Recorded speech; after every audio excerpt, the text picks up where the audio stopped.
You cold. Just like that. Hell yeah, hey DJ, bring that back. How you ain't gon' fuck?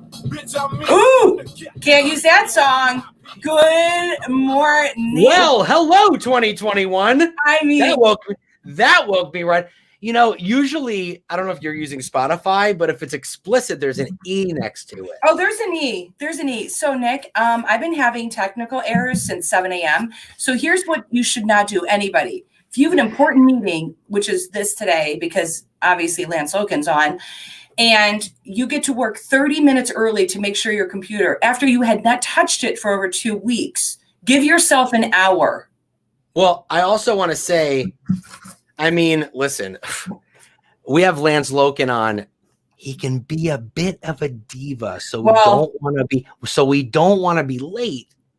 And I didn't put the green M&Ms in his dressing room, so I'm already screwing up. I'm already screwing up. You know, I didn't put the water bottles with the labels facing forward. I didn't do any of those things for him, and we're all over the place today. But it's the first show of the new year, and it's 2021, so who cares? You really can't mess up because 2020. Because it's not 2020. Yeah, because it's not 2020. So anything from here on out is like totally acceptable. Hey, so I was having a good morning too, because I got to go do Caryn again at Starbucks. Like, she's back, right? After like a 6-week hiatus. Hold on, wait a minute. Maybe in 2021, Caryn will be acceptable. Maybe the Caryns will simmer down a little bit and you'll be able to have your name back. No, maybe? I don't know. I mean, it was taken out of baby books. Like, you can't even have the name. Yeah, Josh Anderson's like Lance is a diva with a laughing face. We need Josh, our buddy, to add StreamYard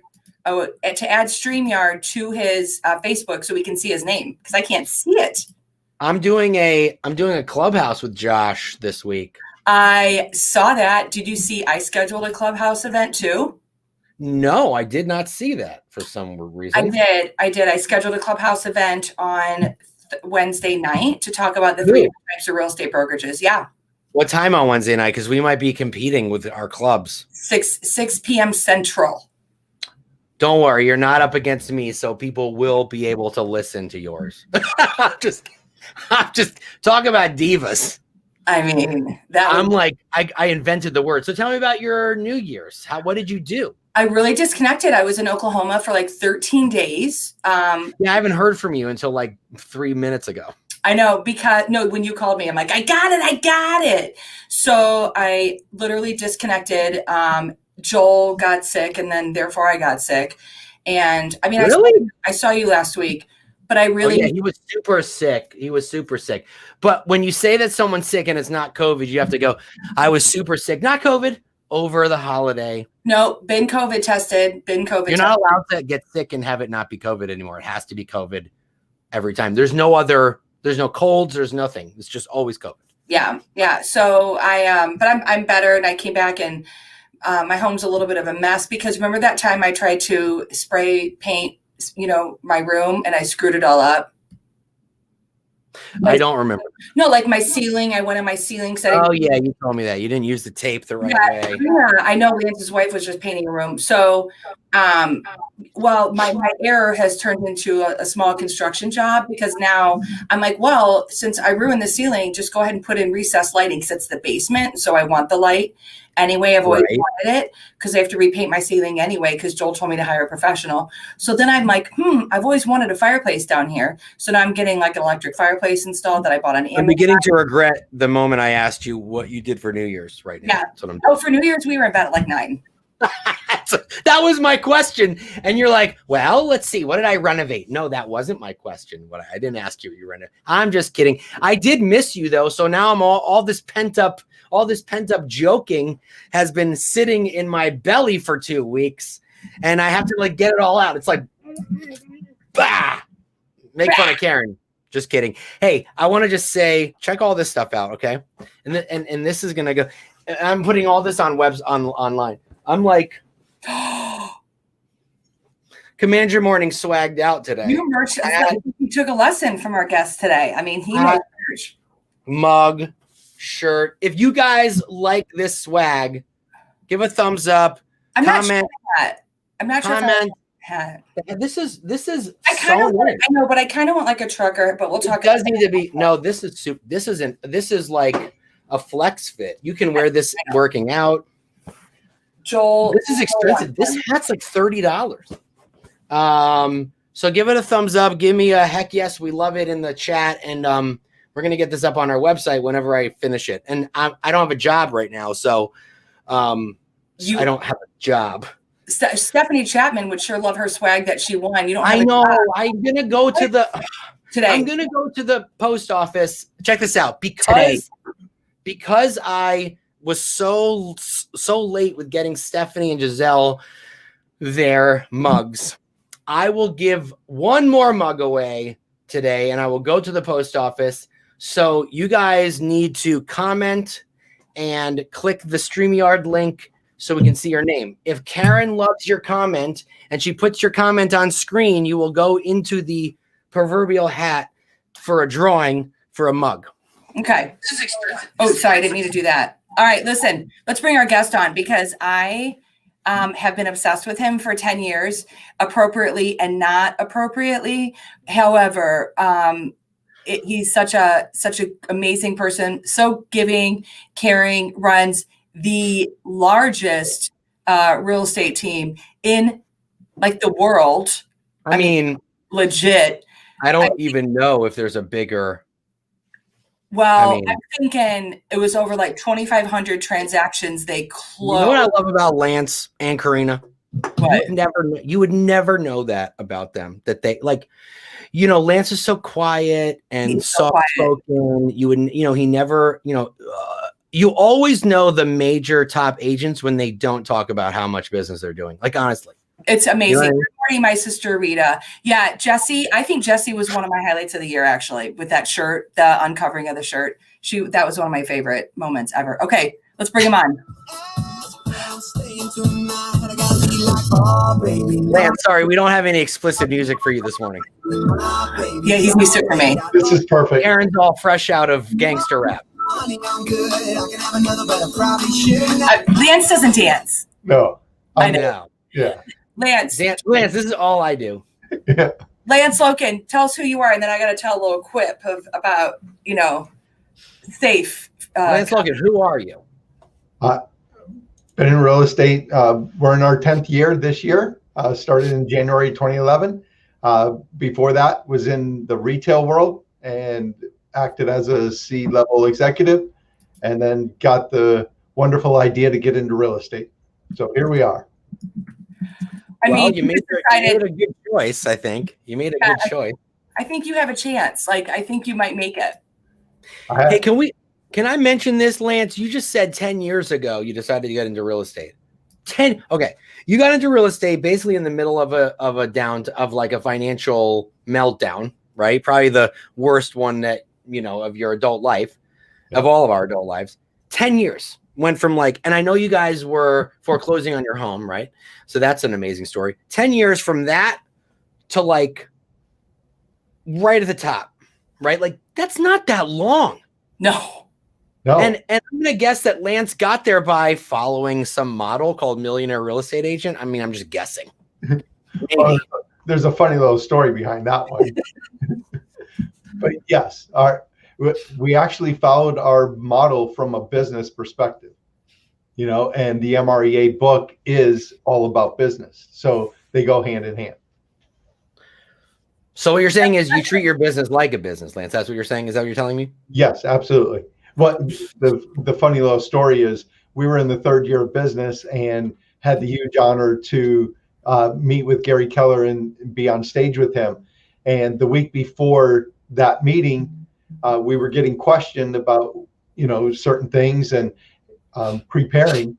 And one of the questions was, how has the MREA book impacted your business? And my response was, what's the MREA book? Oh my God.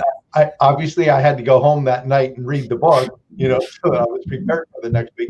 But the beautiful thing behind that is we were operating our business exactly how the MREA model said, and we were doing it just on our experience in business. So, so you didn't even really know you were doing it. Right. It validates the book. Yeah, because he was a CFO before, so profit and bottom line and expense management. Right. What did you do in your previous life as a C-level executive? Yeah, I was a CFO, chief financial. Oh, okay, I gotcha. I thought I've never been in the business world, so I don't know. I'm thinking like ABC, working in the mailroom. Like I don't even know. Oh no, it would be like chief something is a C-level. Okay, gotcha. Yeah, I don't know those things. I don't know. I know Lance and I do. So one time I went to pick up Lance when he was in Chicago, donating his amazing time with us. And I think I'm type A. Like I stressed everybody out today because I'm usually really on it. I'm usually sending Nick mean. I saw all your mean emojis or whatever those are. They were like, "Where are you?" They were like, "Hurry up" emojis. So I told Lance I would be there like at 8:13 to pick him up in the morning because I know he's very precise. I know how his brain. I don't really know how his brain works because I'm like 1/100th. But he. At 8:13 and literally 8:14, I get a text message and he's like, "You're late." And so he must have been itching when we went live at 8:32 and your computer wasn't working. Lance, all she had to do was text me and say, "Hey, Nick, I can't get my link to work. Can you make a new link?" But Caryn has a lot of pride and she needs to let some of that go sometimes. But Lance, back to you. I love you, Caryn. I missed you. I told you. Caryn. Yeah. Lance, so 10 years in the business, not a long time to get to where you are today. We want to, I want to get into a little bit about where you guys were 10 years ago and kind of, I remember Karina's story because she spoke at a Lab Coat Agents event talking about how you guys were foreclosing on your home. I think a lot of people would kind of love to hear a little bit about that and relate to it a little bit. Can you explain what you guys were going through? Sure. Well, September of 2011, Ben Kinney was on stage, and he was talking about this fantastic event that he held in Bellingham, Washington, which was the Amazing Home Race. And the concept behind the Amazing Home Race is you take all of your listings and have a whole bunch of people go through the listings and answer clues. And then whoever answers the clues at the end of the event, which is about 3 hours in length, whoever answered the most questions would get a $10,000 cash prize. Oh, and Ben was saying how awesome it went there in Bellingham, Washington, 80,000 population. He had over 800 people show up. So I'm thinking in my head, well, we've got 7.5 million people in Houston. I could have 5,000 people attend our event. We're going to do this full force. And so that happened in September. And the one caveat behind this is you're only allowed to have one person participate in this event in each city. So before Ben even stopped talking, I ran out of the event center and said, "Hey, we're in for Houston. Let's make it happen." Well, it was a $70,000 investment, which of course we didn't have $70,000. So we had to go out and search for sponsorships. But I'm so smart that I stopped paying our mortgage so that I could pay for the event. And so 7 months later, we did the event in March and used up all the mortgage money and didn't pay anything. And April 12th, we get the letter in the mail saying that your house was being foreclosed on May 1st of 2012. So you know how smart I am. That's what happened. Yeah. I mean, just that. Yeah. And we were hoping to have 5,000 people at the event. Less than 120 showed up. So it was fantastic. Yeah. That's amazing. But because what it does is it checks you that, listen, you make, well, one, you go big or go home. I mean, for real, like you went big, like congratulations on your commitment to making it work. And number two is everybody has hiccups and bumps, and I call them lessons. Nothing's a failure, so when that happens, how do you pick yourself back up? Well, the really cool thing was, and we kept telling our lender, "Hey, we've got 100,000 GCI month coming in July. Can you just please hold off on foreclosing on our house until July? We've got all this coming in." And they were like, "Nope." And fortunately, Karina knew an attorney in town and was able to stave off the foreclosure. And we got a lender an attorney involved. We got a loan modification, which took us about 1.5 years to get through that. and then we paid off the house. So we were completely debt free, in 2017. You know, like, yeah, like I love that where you're like, hey, listen, we're in the real estate business. I know it's 2012, but we're in the real estate business, and this commission is a slam dunk. The bank's like, I don't know. But you know what I love about that story about the event that didn't work out, and you invested so much time and money into it. Every other agent watching this, maybe not watching this, but every other agent, not watching this, would have just thrown in the towel, right? And they would have been like, forget it. This isn't for me. This doesn't work. But you guys not only almost lost your house and lost a whole bunch of money, but just didn't let that stop you, right? You're like, no, we're going to keep going. What was like the driving force behind that? Was it just like, this is the only thing we can do right now? We have to keep going? Yep, that is all it was. There was no choice. We had a family to take care of. In 2012, we were already up to 6 people on our team at this moment. And so not only was it our family that we needed to be responsible for, now had 5 other families to be responsible for. And as soon as you become an owner of a business, or as soon as you start bringing in people, it shifts from being about you to being about supporting those people that you're in business with. So there was no choice. That's true. I mean, I love that. Like, it's not about you anymore. It's about the people you agreed to be in business with and the commitment to them. So how many people are on your team today? 90 as of this morning. Woo, wait, because it was like 80 something last time I had spoken to one of you guys. So then you went through all the floods, right? And the horrific hurricane, and you came through that, which was incredible how you came out of that one, living in Houston, and the terrible, terrible loss of so many homes. And then this year, how many homes did you all sell? Right around 2,535. We're still finalizing today, but it'll be very close to that. So, I mean, that is, what kind of GCI is that for your team? GCI, just about 10 million. Woo! Wait. Hey, Lance, can I borrow a couple bucks? Hey, I don't know. Just kidding. We're investing those monies to. I just teasing. I'm just. That's amazing, man. That's amazing. Lance, I love that story. Well, you are really giving, and I love your website that is helpful, because the Lokens have been integral for me, my understanding of how teams work, because you all give so much and share. And that if you want to share about your website, tlgshares.com is the, other than the MRA and a lot of KW tools, the single greatest useful action tool for anyone that needs to team build or take a look inside their world and think, who do I need? So would you want to share what that is? Sure. So a couple of years into the business, we started getting asked, hey, do you have this document that you talked about? Or do you have this document that you shared? And we would constantly be sending the information out. Not, that's just who we are. And it got to the point where that was taking up so much of our time. So one of the ladies on our team said, hey, how about if we just created a source and everybody can go to that source and pick and choose whatever they wanted. And so then we created the website tlgshares.com, and literally we put everything in there that it takes to operate our business. Right. Descriptions, org charts. I mean, and something people may not recognize in your behavior style, sorry, Nick, is that how far out do you plan for your team? How many years out? Well, we have it planned out right now through 2036. So, I mean, granted, the world is still around at that point, and like, granted, we're still here, but that's good. Positivity. If Lance, you're an analytical guy. If the world was gone or the world was coming to an end, you wouldn't plan that far out. So I feel good. Lance, what does that look like? Where are you going to be?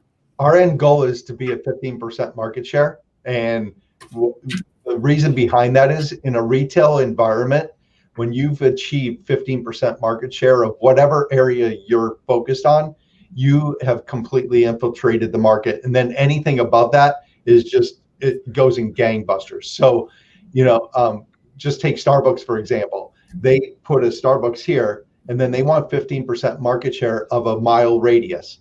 And that's it. Once they've got 15% market share, then they go and build another Starbucks and another. And that's the focus from a retail perspective. So we're just taking that into the real estate industry and saying we want 15% of the Houston market. And what that looks like here is there's 100,000 transactions done a year. So it's 200,000 sides, and 50% of that's 30,000. And we have projected out that we'll do 30,000 transactions in 2036. I mean, what I love about it is, one, your clarity. Two, it's not about expanding into another market. And so Amy Kite in my market feels the same way. Like, why do I need to expand? Look how many homes, transact in my market area alone. So master that first. Correct. Lance, I want to talk about that too, because so many agents, when they hear expansion, they're like, oh, I got to go to across the United States, or I have to go to another country, or I have to, go to another wherever. But you guys are expanding, but you're expanding just where you live, right? And so, what made you decide to stay local as opposed to go to another city somewhere else? Well, we did that right from the beginning. Our goal was to handle the entire Houston market, and we actually divided it into 5 sectors. And I still have the map hanging right over here on my wall from back in 2012 when we created that. And then we wanted to own all of the entire Houston area. It's 8 counties. And so we divided it into 5 parts: the center city, and then northeast, northwest, southeast, and southwest of Houston. And then as we continue to grow, we started out macro and we want to get more and more micro. So we'll have agents in each city, and then we'll have agents in each subdivision. So we'll become specialists that way.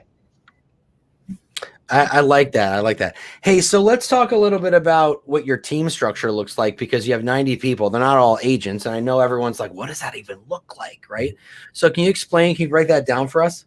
Sure. Absolutely. So we start with our success team, because they're the platform of our entire business. And that's our transaction coordinators. It's our admin people, our drivers, and our photographers.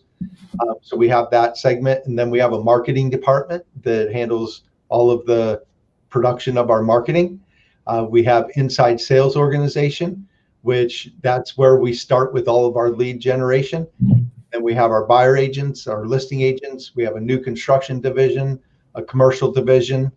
And so each of those sectors are specialists in their fields.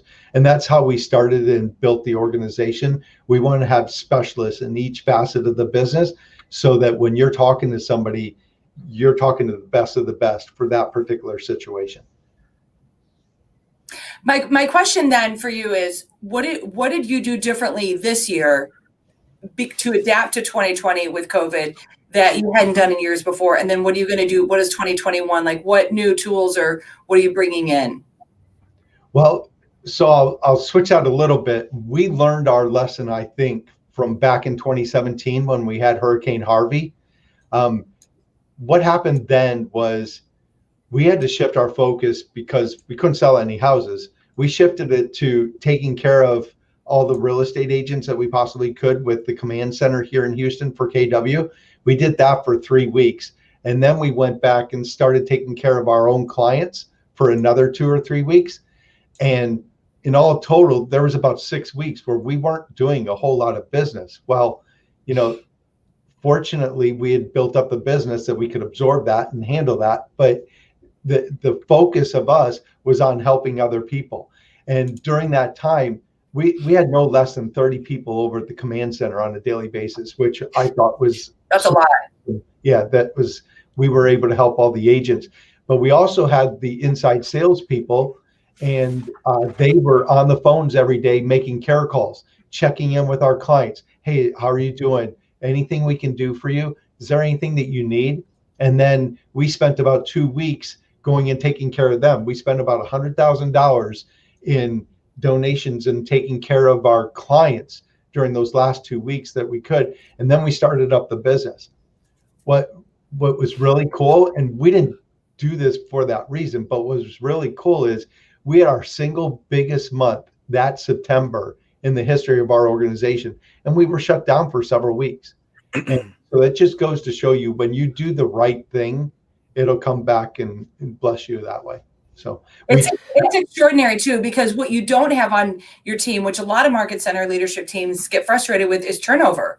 on your team. Right. I mean, you've had your people have been with you for so long, and that in itself is admirable because you don't see that every day either, especially on as teams as large as yours. And one of my favorite tools that you all taught is, Lance, you're really going to understand my level of intelligence this excites me. That the deal sheet from, who was it that worked for Ford?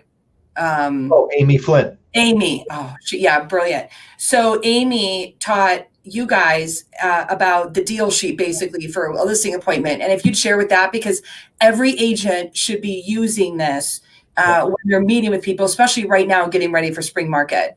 Yeah, absolutely. So what we were doing was, it was about 4 years ago now, our focus was on CROW, which was conversion rate optimization. And what we were doing was we were converting from appointment kept to agreement signed at about a 45% clip.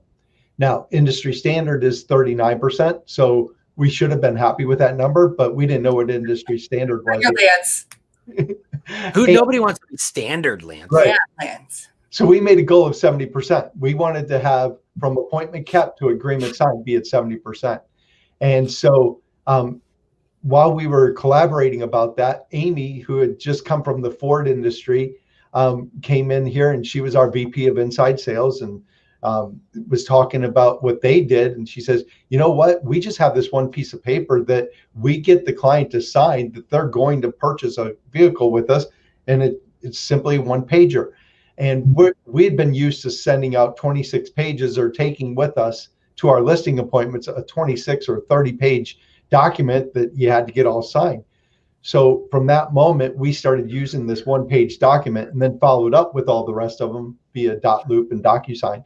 But that one page just transformed our entire business. And it's awesome because as of today, our listing agents are currently at 70% conversion rate. So so 4 years in the making, and it's been a long journey, but we are finally there, and it's so exciting. But that was just one of the huge caveats. And what I love about that is we looked at something from a business perspective, not from a real estate perspective. This person comes in from business and says, hey, we can change and do this. And we immediately jumped on it. I mean, I love that idea. I love the simplicity behind it. And just like I'm coaching our agents a lot, use Google Calendar for invite for every appointment. Treat it like a business. When you're going to a listing appointment and you're talking to a business person, they expect a calendar invite. And people are like, oh, I should do that, which is surprising to me that people don't do that, right? Because I came from a different corporate background too. So it's fascinating when you just take the little tweaks and implement them. But it wasn't the key that you just did it. It was the follow-up and the tracking that showed you whether or not it was a measurable success or not. Yeah. We track. Hey, I want to just kind of comment on that for a second, Caryn, about the Google invite. So like, you know, one of the things I talk to agents about is if you're making calls in your database or if you're following up with internet leads and, you know, someone says, oh, can you call me back around 3:00? Okay, great. I just want to make sure that 12345@gmail.com is the right email address for you. Yes, it is. Okay, awesome. Thank you so much. I'll talk to you at 3:00. The first thing you should do, even if it's just a phone call, send them a calendar invite so it's in their calendar, right? So they see it. You know they see it. Yep. It should always be like the first thing you do when you hang up the phone. 100%. If you could change anything, I don't think you should have done anything differently because people don't know is that you're a very humble person. You really are very humble, and that you took your. I don't know, Caryn. He seems a little full of himself this morning. Talking about how smart he is to like foreclose on his home. I mean, come on. I'm just kidding. You took. I'm kidding. You took something and made it great. You took your classes and took your test in 24 hours, which you can't do anymore in Texas because Texas is very difficult to get a real estate license. 24 hours? What? No reciprocity. He did. He took all of his classes in a row consecutively over 24 hours. Like Lance is that guy that he's like, I'm going to run a marathon tomorrow without training. And then he'd run it and he'd like break a world record or something. Like right. Very focused. So how do you keep your team motivated to perform at such a high level, like year after year? Because whether you have a team or an assistant or vendors or like, how do you keep that message going to keep momentum up? Well, you're always looking for what's next, and you're also focused on what their motivations are. What are their goals for the upcoming year? Our executive team does an amazing job at holding everybody accountable. And the key part about holding people accountable is not just looking at numbers, but what is the motivational factor behind those numbers? What is driving them to even want to achieve this? Why do you want to earn $100,000? Is that just a number, or do you want to go on a trip? And then when you're holding those people accountable, my favorite thing is saying, hey, I understand you want to go to Disney World this fall, and right now you're only a quarter of the way through and you're supposed to be almost 3/4 of the way. So do you want me to go and tell your kids that you're not going to be able to go to Disney World this year because you weren't willing to put in the effort? Or would you like to be the one to tell them? Yeah. Oh And my God, you're me. God, you're my that's truly spirit. holding you accountable, and it's tough. It's tough love.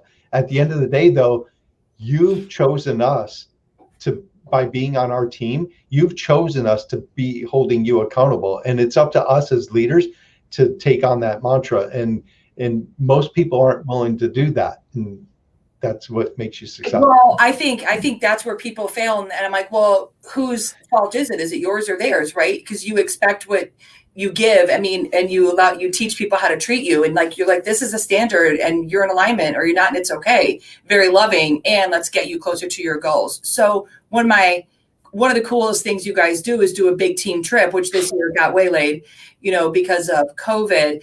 But not only do you invite your team, you invite their spouses and like your ISAs from the Philippines. I mean, that's what I love it. Your team is so thoughtful in making sure everybody feels included. Right.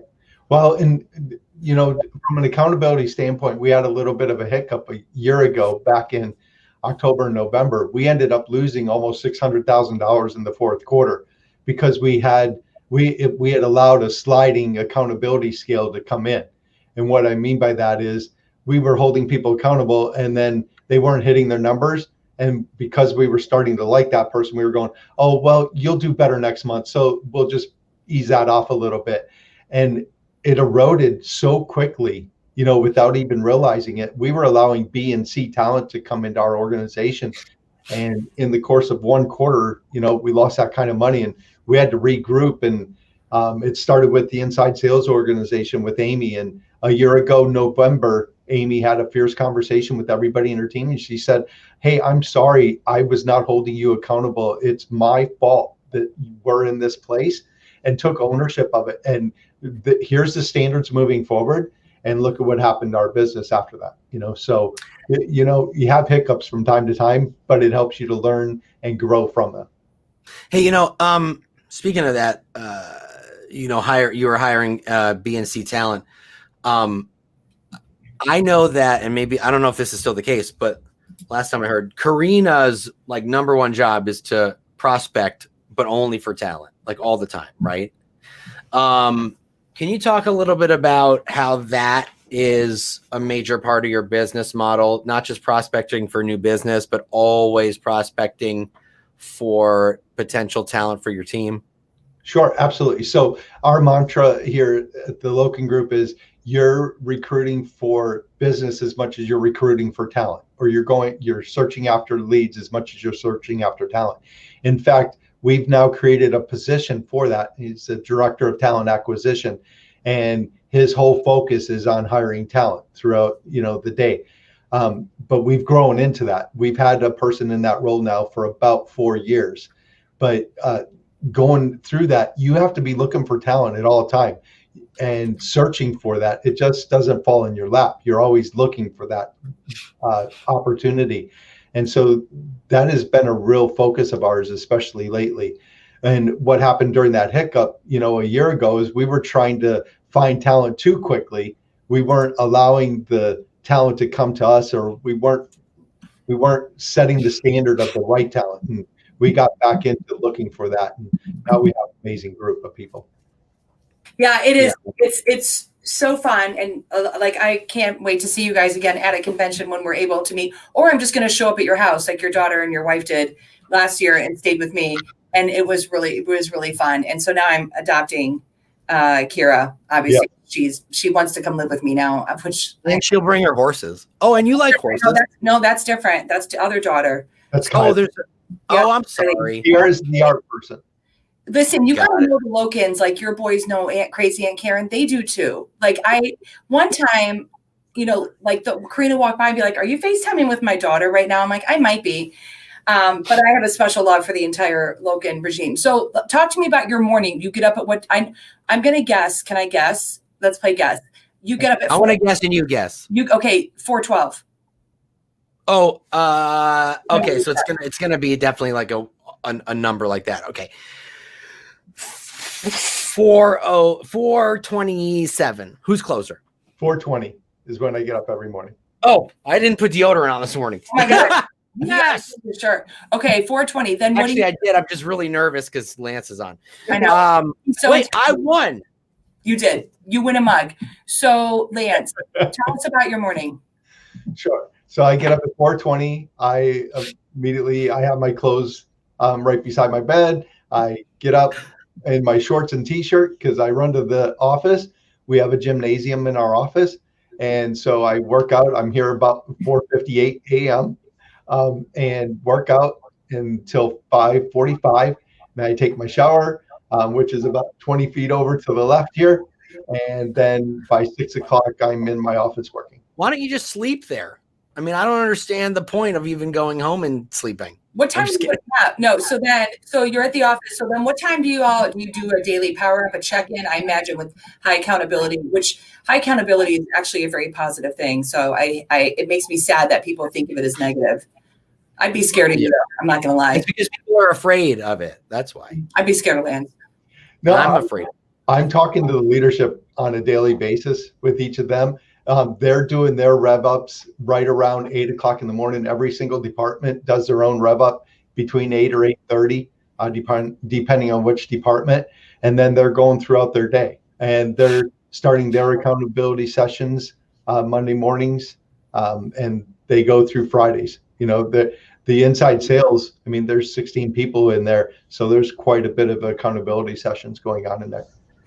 Yeah, I think, what I've realized, I think ISAs hold people accountable because the person that's going to be using that service, their calendar no longer belongs to them.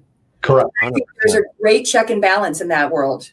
Well, nobody owns their own calendar. In fact, I don't even own my own calendar. We have a dispatcher that handles all of the calendars for the inside sales agents, the listing agents, the buyer agents, as well as our photographers and our ops people. Everything comes through the dispatcher, and we just get up each morning and look at our calendars to see what's happening because the dispatcher already has it all set up. Yeah, it's I love it. I mean, like, you literally are your own city. I mean, and now you own Market Center and one while in Houston too. Like, there's so many other opportunities that are coming from this. Yep, and we just opened a title company. We have our own title company, and congratulations. Yeah. Hey, Lance. Oh, sorry. Go ahead, Caryn. That's why you do this, right? Because you can bring other people in opportunities. And one of my favorite people, Sarah St. Marceau, I saw is in France, and I love Sarah. Oh, I mean, well, I just love all the old crew, like Christina, Sarah. It's just so it's amazing. I would come work on the Loken group if I wanted to live in Houston, but it's too humid there. So no, thank you. And I'm excited. What did you hair days though? Mm-hmm. Your team is so big, 90 people. I mean, that's bigger than most brokerages. And this was a really tough year, right? So what did you guys do? And I don't know, did you hit your goal this year? I mean, 2,500 homes seems like it would be, right? But I don't know, knowing you. So we what was it? 2,700 was the goal, so we missed it by just a little bit. Well, that's unacceptable, Lance. It's just unacceptable. No. So like, what did you guys do? How did you keep your people safe and your clients safe and still, reach that incredible number? What was the plan in place for that? Well, it was real interesting because in March, we had to shut down everything. Houston shut down for a couple of weeks. And so we were operating from a day-to-day perspective. In fact, it was almost hour-to-hour perspective on what we were going to do and what our strategy was to get to the next day. Our exec team was meeting every single morning and planning out that day. And then the next day and the next day. And so that's all our focus was getting to the next day. And then as the place started to open up a little bit, we were able to go week to week. And then finally, we were able to go month to month. And so it was just a gradual process. But what I loved about our organization is we were all in this and nobody was freaking out. We were just going, okay, what do we need to do to get to next? And in the beginning from day to day, and then it was week to week. And then finally it was month to month and quarter to quarter. So it was a evolution, and we kept asking ourselves, what would it look like to sell a house without ever looking at it? Or what would it look like to purchase a home without never entering that home? What do we need to do to make sure that that occurs? And so we're doing as much virtual as we possibly could. We had the Matterport in place. We had already virtually done a lot of homes beforehand because we had the Matterports. We have 3 Matterports here. And that's basically 3D imaging of the entire home. You can walk through the homes. So we had that pretty well in place. We just had to do a few more homes, but got that done. All of our buyer agents, they did all of their appointments virtually, whether it was Zoom, phone, or those were the only 2 options, I think, at that time. But in fact, we still, on the initial consultation for our buyer agents, they're doing everything either via Zoom or phone. They don't do in-person consultations until they get to the point where they're actually showing homes.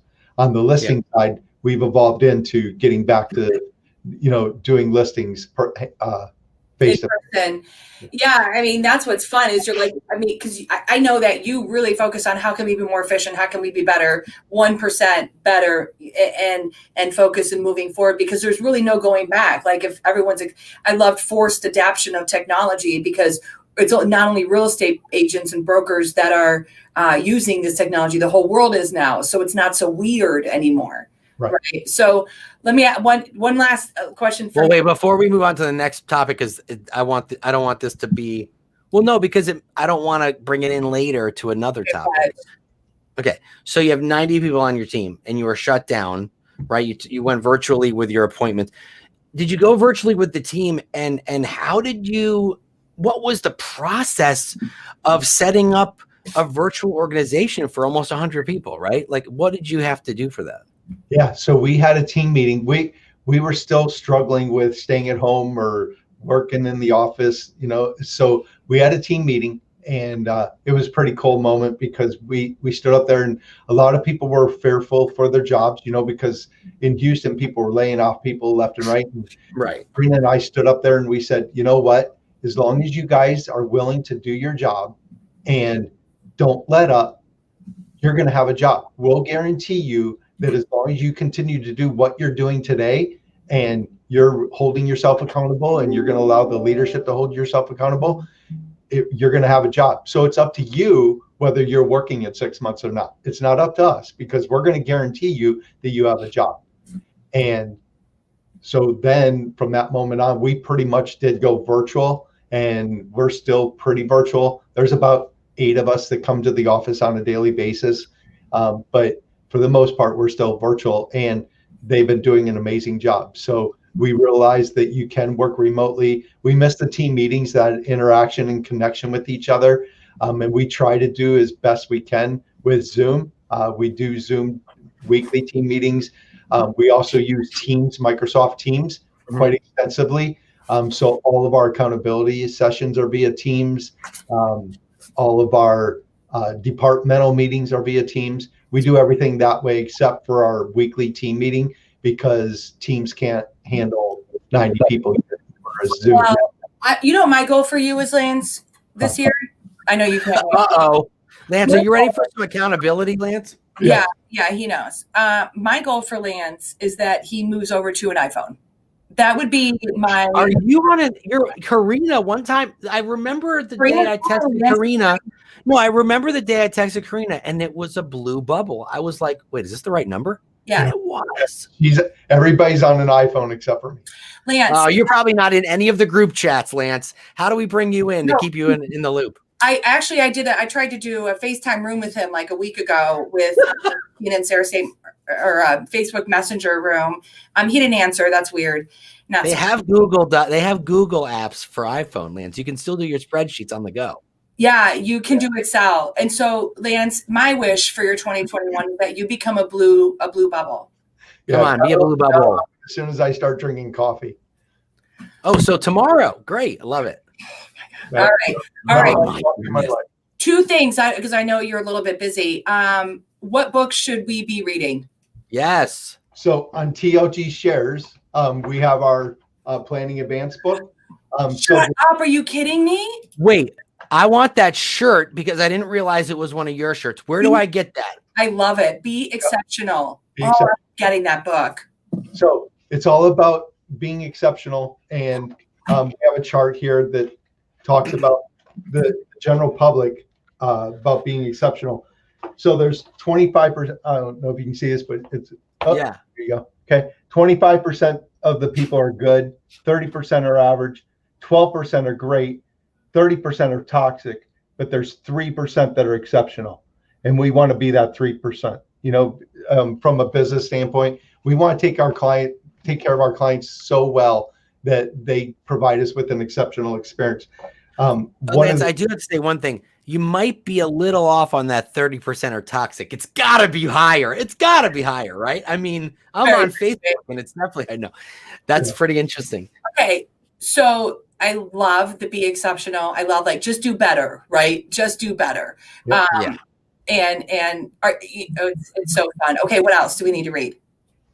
So one of the books from that is The Experience, which is 5 Principles of Disney Service and Relationship. Oh, yes. Yes. From Bruce Leffler.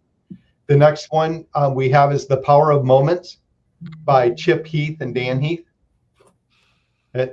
So we're going to be really diving deep into that in January, February, and March. We read all of these books as an organization. Oh, I love it.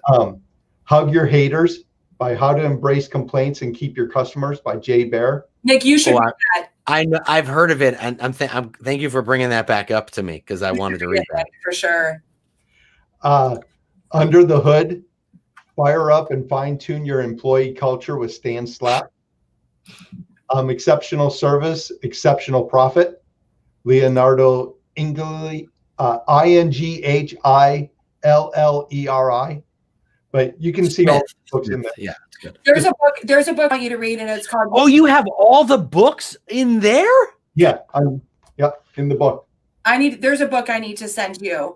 We can download that book? It's in TLG Shares. I know, seriously. Who is this person that gives so much?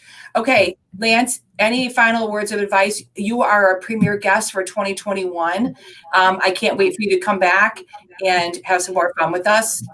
What do you want to? Lance is the definition. Lance and Karina and the whole organization are the definition of the go-giver. They're Seriously. I think their theme is generosity. Have you read The Go-Giver, Lance? I have not, but I'll make You got to read The Go-Giver by Bob Berg. It's basically you. We will absolutely do that. Thank It's you. very short. It's like 150 pages. It's like a little story, but it's basically you guys are giving, and the more you give, and you don't ask, it's just gonna come back to you tenfold. Read it. It's very good. All right. So, Lance, hold on. I want to give away the mugs while Lance is on the line. Do I get to do that? I'm going to give away 2 mugs because I'm going to give away 2 mugs today. All right. 1 mug, and I'm going to. And by the way, guys, when I announce that you're the winner, message me on Facebook with your address, your physical address, not your email address. I have to send it in the mail. Stacy Smith Nelson. The reason why I'm giving Stacy Smith Nelson a mug is because she says her husband, who's not even an agent, is a faithful listener to Command Your Morning. After hearing it from the other room, he's become a super fan. So she wants a mug for him. Love it. And I'm going to give one to Andrew Bloom because Andrew's just tied with Lance as the nicest guy in real estate. Bloom is amazing. I'll tell you that. He is. Those 2. He and I are about to have some accountability sessions, so he doesn't know what's coming. Okay. All right. Anything else? Lance Loken, thelokengroup.com, where they can find you anywhere in Houston and beyond. And one last question. So the TLG shares, because someone asked where to find it. TLGshares.com, thelokengroup shares.com, TLGshares.com is where you can find the book. And Lance, where can we get that T-shirt? Well, I think we have a few extras here. We'll have to send You some should out. put those on the website. I'd pay for those. I like one not in a Yeah, not in a black garbage bag. I'd like one. Okay, you all are outstanding. Lance, thank you. Our pleasure. Happy Monday. Happy New Year. Thank you. You don't have to dance, Lance. You don't have to dance, buddy. Oh. Caryn loves you. Bye.